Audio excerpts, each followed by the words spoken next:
Bonjour, bonne nouvelle au quotidien. Nous sommes déjà dans la deuxième semaine, mardi aujourd'hui. La parole de Dieu est tirée de Matthieu au chapitre 18, versets 12 à 14. Jésus disait à ses disciples, « Que pensez-vous de ceci? Si un homme possède 100 brebis et que l'une d'entre elles s'égare, ne laissera-t-il pas les 99 autres dans la montagne pour partir à la recherche de la brebis égarée?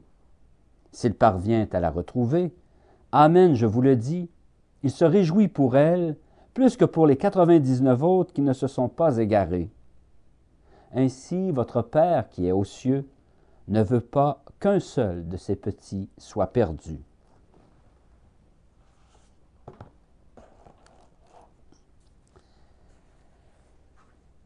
La miséricorde de Dieu s'étend à tous ses enfants. La bonne nouvelle pour nous aujourd'hui, c'est que le Père se réjouit de nous savoir près de lui et il devient soucieux lorsque l'un de nous s'éloigne de la communauté. Loin du troupeau, la brebis est en danger. Le bon berger le sait et il ne perd pas de temps pour partir à sa recherche.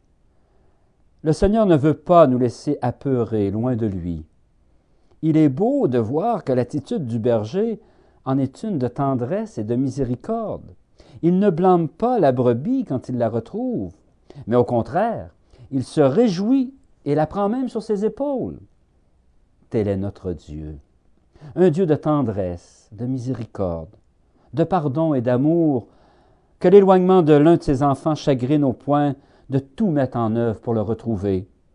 Il laisse même le troupeau, les 99 autres, pour partir à la recherche. Chacun et chacune de nous avons du prix aux yeux de Dieu.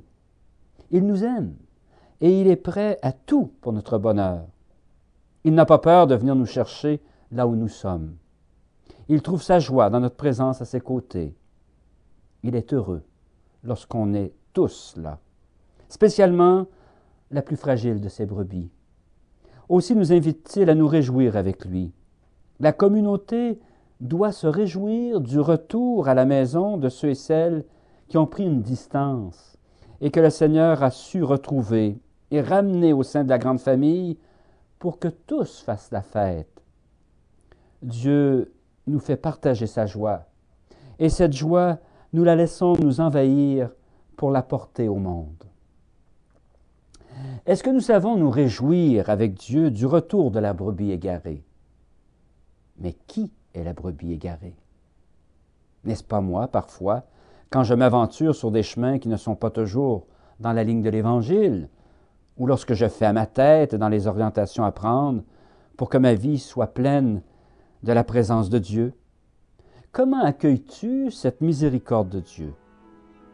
À l'approche de Noël, beaucoup d'amis qui semblent loin seront rejoints par nos fêtes familiales, nos célébrations traditionnelles, nos rencontres charitables, nos soupers partages. Saurons-nous leur manifester la tendresse de Dieu et leur donner le goût de revenir vraiment parmi nous pour être de la fête avec nous tous? Bonne journée.